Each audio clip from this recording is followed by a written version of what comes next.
Démarrons cette première tasse actu avec cet immeuble qui a pris feu à la zone de captage. C'était aux environs de 2 heures du matin cette nuit. Les voisins qui ont organisé les premiers secours ont aidé à évacuer les habitants du bâtiment de 4 étages. Les sapeurs-pompiers ont investi les lieux plus d'une demi-heure plus tard et ont réussi à maîtriser les flammes. Les causes de l'incendie n'ont pas été déterminées, mais il y a eu une panique générale dans le quartier. Le collectif des commerçants du marché de Liberté 6 Extension contre la démolition de leur lieu de travail. Ses membres sont sommés de quitter les lieux au plus tard le 15 avril prochain. Le site en question sera érigé en centre commercial selon leur déclaration. Mais avant cela, ils exigent un site de recasement et des indemnisations. Ils étaient en sit-in devant les locaux du marché. Rose Ndjogay, membre du collectif, en parle au micro de Maïmouna Ndiaye et Diafaraba. Il y a une zone qui est vraiment défectueuse. Le centre commercial a une superficie d'1 hectare 2. Et la partie qui est vraiment défectueuse ne représente même pas 300 mètres carrés.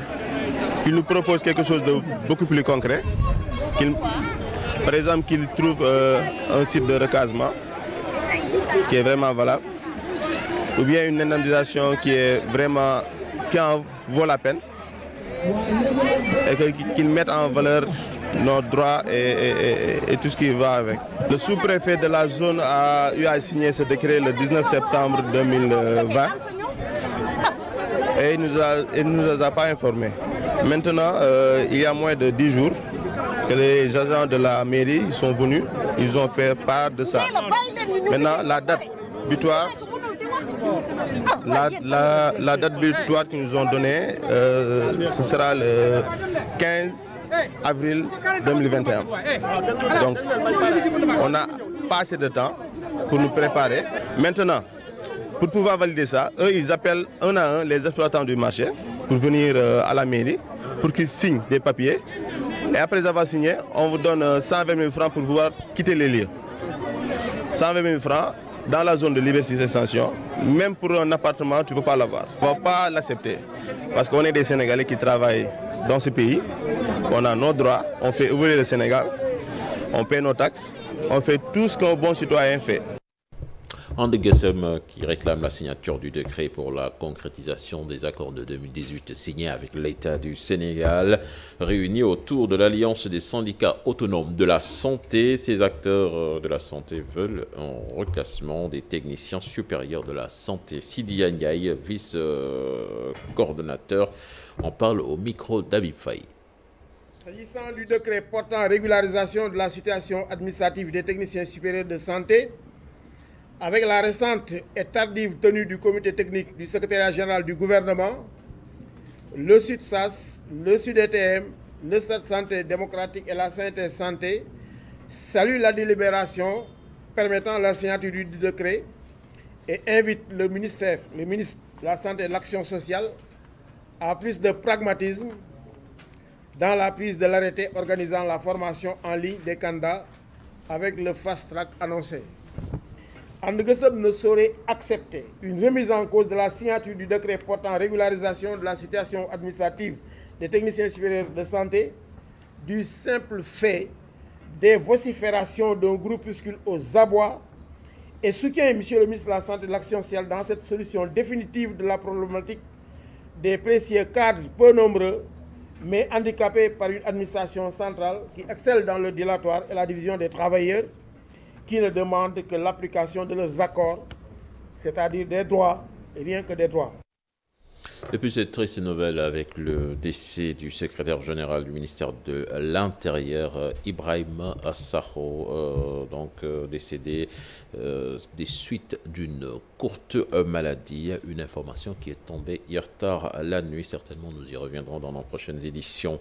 Le cadre unitaire de l'islam au Sénégal a décidé de mettre en place un comité de pilotage transitoire co-dirigé par Ahmadou Cissé Ndiéguène, Dr Mohamed Bouchradié, et Imam Omar Diène. C'est à l'issue d'une réunion ouverte par le ministre de l'Intérieur. Ce comité provisoire donc organisera l'observation du croissant lunaire en vue du mois de Ramadan et poursuivra son travail dans les mois à venir pour consolider l'organisation et améliorer ses modalités de travail. Compte rendu de cette rencontre signé Habib Faye et Youssou Baro. Passer la crise autour de la succession de Mourchid Iyane Thiam, un collège de 3 personnes est mis sur pied. La réunion de ce mardi aura permis de calmer le jeu entre 3 protagonistes qui se réclament légitimes. Que nous nous sommes entendus de faire une cohabitation de collèges qui va diriger ou piloter l'avènement de scruter le ciel pour le croissant lunaire. Comme nous sommes en face, à quelques jours près du début de Ramadan, nous sommes frères et nous nous sommes entendus de le gérer tel que ça a été défini par les textes de cette réunion d'aujourd'hui. Donc nous allons nous accommoder et nous engager directement à commencer ce périple pour en avoir un bon résultat grâce à Dieu, que tous les musulmans ou tous les Sénégalais auront à leur H au jour J, Inch'Allah. En attendant la désignation du successeur de feu Mourchid Iyane Thiam, la hache de guerre est enterrée pour le moment. Parce que ce que tout le monde attend du Sénégal en général et des différentes religions, et particulièrement pour le cas d'aujourd'hui de l'islam, c'est cette unité forte, c'est ce consensus fort qui a débouché sur la mise en place d'un comité provisoire qui aura en charge de scruter le croissant lunaire dans les 3 prochains mois en attendant la mise en place définitive d'une structure dont l'objectif sera de pérenniser les grands acquis qu'on a notés aujourd'hui. Désormais, le croissant lunaire sera scruté par le comité de pilotage transitoire jusqu'à la Tamkharit. Le CNOSAN, tournée de sensibilisation dans des établissements scolaires de Dakar sur les vertus du sport, une manière pour le Comité national olympique et sportif sénégalais de célébrer la journée internationale du sport. Compte rendu signé par Faraning et Tierno Laurent Mendy. Les lieux du savoir ont été les cibles des organisateurs de la Journée internationale du sport. Objectif de leur mission, inculquer aux élèves et aux étudiants la vertu du sport, vecteur de la paix. Vivre les valeurs olympiques en temps de crise. Vous savez que nous sortons de crise. Comment amener ces jeunes-là à cultiver un esprit de paix? Nous savons qu'à travers le sport est un véhicule de paix. Donc c'est cet esprit-là que nous voulons inculquer à ces jeunes. C'est pourquoi nous leur avons déjà donné un instrument qui est le cahier sur lequel est inscrit ces 3 valeurs ou toutes les valeurs de l'olympisme. Le sport au service du développement et de la paix, l'organisation des Jeux olympiques de la jeunesse en est la parfaite illustration. Le sport comme facteur de paix, vous savez que ce qui fait la force du sport, c'est d'abord la solidarité, c'est le fair play. C'est aussi la cohésion, qu'on soit en sport individuel, qu'on soit en sport d'équipe. Ce qui force l'athlète, c'est le respect d'abord des règles fixées pour chaque sport. C'est aussi le respect de l'adversaire, c'est le respect du public, c'est le respect de l'encadrement. Le sport est un levier de développement économique et social. Et heureusement que le Sénégal l'a compris en acceptant d'abriter l'organisation des Jeux olympiques de la jeunesse en 2026, qui vont être une occasion pour repositionner notre pays sur un certain nombre de choses, remettre les infrastructures sportives, mais aussi des opportunités pour le secteur touristique, pour le secteur du service, pour bien d'autres secteurs. Les organisateurs ont aussi insisté sur le respect des mesures barrières, car le sport rime avec la santé. Nous sommes toujours en période de Covid. Nous pensons qu'il était important, au niveau des différents établissements où nous sommes passés, de faire des dons de masques, des dons de gel, rappeler aux jeunes étudiants, élèves, le respect des gestes barrières, le respect de la distanciation sociale, mais aussi une occasion aussi pour partager avec eux les outils sur lesquels ils travaillent à travers des lots de cahiers que nous avons mis à leur disposition. Le CONOS et l'ANOS ont visité l'INSEPS, l'école élémentaire El Hadji Mour Diop et le lycée John Fitzgerald Kennedy pour fêter la journée internationale des sports au service du développement et de la paix au Sénégal. Paraning. Le face-à-face avorté entre Modulo et Ama Baldé, les responsables ont décidé d'annuler l'événement entre les deux lutteurs pour raison de sécurité. La gendarmerie, selon nos confrères de IGFM, a dû s'employer pour maintenir l'ordre devant les locaux du groupe Futur Média, du groupe des médias plutôt, qui devait abriter l'événement. Et puis un nouveau logo pour le CNG qui apporte quelques innovations comme une plateforme digitale et des soirées de lutte dénommées les mercredis de l'arène, le CNG, qui entame aussi en partenariat avec le groupe Futur Média pour la diffusion et la vulgarisation de ces événements. On voit cela dans cet élément signé Chersali Boudiara et Younous Diata. Le Comité national de gestion de la lutte, à l'heure des innovations, le nouveau bureau lance une plateforme digitale dans 2 mois et dès ce mercredi, ces fameux mercredis de l'arène. Le président Manga qui a l'honneur, l'insigne honneur de pouvoir démarrer, d'inaugurer les mercredis de l'arène avec une lutte traditionnelle. Et dès demain, alors son petit frère, son frère Maïssa Ndiaye aimerait bien démarrer avec. C'est pourquoi chaque fois il se donne des pics. Mais ce qui intéresse le président de la commission des finances, M. Aziz Gueye, c'est de faire rentrer des sous dans le CNG. Vous voyez donc, c'est un site qui va être alimenté. Et de la manière la plus franche, la plus correcte, la plus efficace et efficiente possible. Ça nécessite, n'est-ce pas, de secouer un peu nos archives, de les dépoussiérer et de pouvoir mettre, n'est-ce pas, un contenu très viable. Tous les jours à la télé, vous suivez du football. Pourquoi pas chez nous? Pourquoi pas ne pas essayer de développer ces luttes-là durant les jours ouvrables? Et le CNG a préféré prendre le mercredi pour ne pas bousculer les promoteurs dans les VST. Parce que nous voulons faire de ce produit-là, au-delà de la presse sportive, que ce produit-là facilite la destination sénégalaise. Un partenariat est également paraphé avec le groupe Futur Média. Ce dernier compte bien jouer sa partition. Essayer de faire de sorte que tous les téléspectateurs du Sénégal et d'ailleurs puissent quand même suivre ces combats en direct au niveau de la télé et faire la promotion de la lutte qui est notre sport national. Donc on est très content de ce partenariat et on a hâte qu'on commence, quoi. En fait, c'est une opportunité aussi pour le groupe Futur Média de se positionner sur la lutte, sur l'avenir de la lutte. Parce qu'en fait, les champions de demain, c'est aujourd'hui qu'ils vont se dessiner. Et par rapport à ce nouveau concept, ils vont s'illustrer. On va voir de nouveaux talents, des jeunes. La lutte, c'est de la compétition aussi. Donc je pense que ça donne une opportunité à tous ces jeunes lutteurs qui ont faim de victoire, qui veulent pratiquer leur sport. Le nouveau bureau du CNG de lutte commence à apporter sa touche dans la marche de cette discipline. Un nouveau look de la compétition pour les jeunes licenciés et une digitalisation pour marquer ses empreintes et entrer dans une nouvelle ère.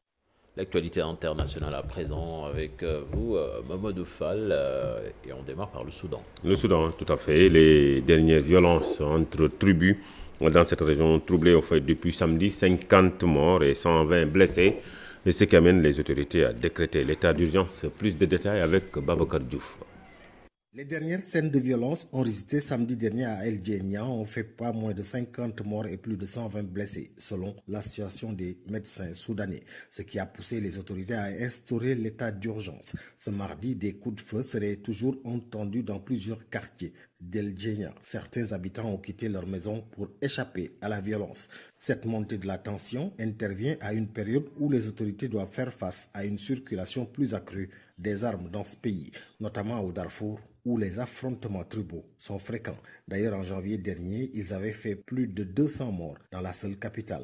Les événements de ces derniers jours risquent d'aggraver cette situation déjà précaire. L'Organisation des Nations Unies annonce la suspension des vols humanitaires vers El Djenia jusqu'à nouvel ordre, une mesure qui pourrait affecter plus de 700 000 personnes dans ce pays. Babacar Diouf, merci. Soudan toujours, le Conseil des ministres soudanais a approuvé un projet de loi visant à abroger le boycottage d'Israël en vigueur depuis 63 ans, après avoir accepté de normaliser ses relations diplomatiques avec l'État hébreu fin 2020. Côte d'Ivoire, la nouvelle équipe de Patrick Hachi, désormais connue, elle compte plusieurs nouveautés. L'équipe gouvernementale est composée de 37 ministres contre 41 auparavant. Le nombre de secrétaires d'État est également passé de 7 à 4. Une équipe gouvernementale rajeunie. Présidentielle au Congo, la Cour constitutionnelle a entériné la réélection du président Denis Sassou Nguesso au scrutin du 21 mars après avoir rejeté les recours de l'opposition sur les résultats définitifs. La Cour a procédé aux rectifications, ajustements nécessaires, disent les juges. Denis Sassou Nguesso est déclaré vainqueur avec un total de voix estimé à 88,40%. Nous terminons avec le Covid-19. Le Brésil a franchi pour la première fois le seuil de 4000 morts de Covid en une seule journée, avec plus précisément de 4195 décès enregistrés dans les dernières 24 heures. Selon le dernier bilan officiel du ministère de la Santé, le pays de 212 millions d'habitants est le deuxième le plus endeuillé au monde, après les États-Unis, avec un total de 336 947 décès. Fatih, comme pour dire, le Covid-19 continue de faire ses ravages. Oui, et puis, mais ici au Sénégal, quand même, on a noté, Cheikh Tidiane, une tendance spéciale. Prions pour que cela continue. L'avant. Ouais. Quand même, on a vu d'énormes mobilisations ces derniers jours au Sénégal. Quand même, on espère que cela ne va pas entraîner de nouveaux clusters. Bon, quand même, prions pour que cela continue et qu'on retrouve des bilans d'hier et d'avant-hier avec 0 mort. Et soyons beaucoup plus vigilants. En tout cas, merci beaucoup à vous, les gars sûrs de la matinale ou le duo infernal, pour reprendre l'autre, Modou Fall et Cheikh Tidiane Diao. Pour le premier bulletin, quand même, tu as manqué à ton binôme, Cheikh Tidiane. Il faut le dire, tu nous as tous manqué. N'est-ce pas, Chérif? Bonjour. Bonjour, Fatih. Il est là. Il est enfin là. Il a fait le tour de Dakar. Chérif, bonjour. Bonjour. Ñu ngi la may dara. ñu ngi leen di nuyu Fatih, bonjour. Di nuyu Modou Fall, di nuyu Sëñ Mor, di nuyu téléspectateurs yi ñuy seetaan. Il y a eu quelques petits problèmes, mais bon, heureusement. Oui, c'est réglé. Ouais, c'est réglé. Bon, ça arrive. Donc, c'était caprice. Non, pas définitivement. Ouais. Nous en sommes ravis en tout cas. Parce que nous. Pas définitivement. Nous avons fait ces journal Fatih mi ngi wax Sëñ Sakho moom. Oui, ancien gouverneur. Voilà, nekkoon fii préfet déjà Dakar, comme ñun en tant que journaliste yi yàgg dajeek moom ci ay ndaje. Mu amoon ci taxawaay am solo. Après mu nekk na fi gouverneur Saint-Louis, Ziguinchor, avant muy jiite Dagat au ministère de l'Intérieur. Après ñu def ko fa secrétaire général bi ci jamonoy Aly Ngouille Ndiaye. Barki Demba Ndiaye nañ ko fa remplacer, je pense, conseil des ministres même pas 15 jours. Yàlla moom ko donc ñu ñaan ko yàlla mu yërëm ko xale ba jëna. Amiin yaa rabbi, ñu ngi koy ñaanal gouverneur Sakho mi fi jógee. Cheikh Tidiane ñu ngi koy wax ci biir xibaar yi. Mortala également est avec nous et nous sommes ravis de le retrouver. Hier, on n'entendait que sa voix. Hein. Ouais. C'était vraiment cette voix qui nous berce, qui nous donne les informations, hein, Modou Fall, n'est-ce pas? La revue des titres, la pensée africaine du jour, mais quand même, Mor de Don Diafé, comme on dit en Wolof. On retrouve notre Mortala national. Bonjour, Mor. Bonjour, je me cachais un peu. Voilà. Oui, c'est. Pour vivre, paraît-il, il faut se cacher. Donc, voilà, on n'entendait que ma voix. Ouais. Mais bon, aujourd'hui, on est là. Ouais. Ravis de retrouver les téléspectateurs et puis de partager les unes des journaux. Oui. Avec les téléspectateurs qui nous regardent. En tout cas, c'est un plaisir, Mortala. Et puis tout de suite, Mortala est d'attaque. Vous l'avez certainement remarqué, la revue des titres.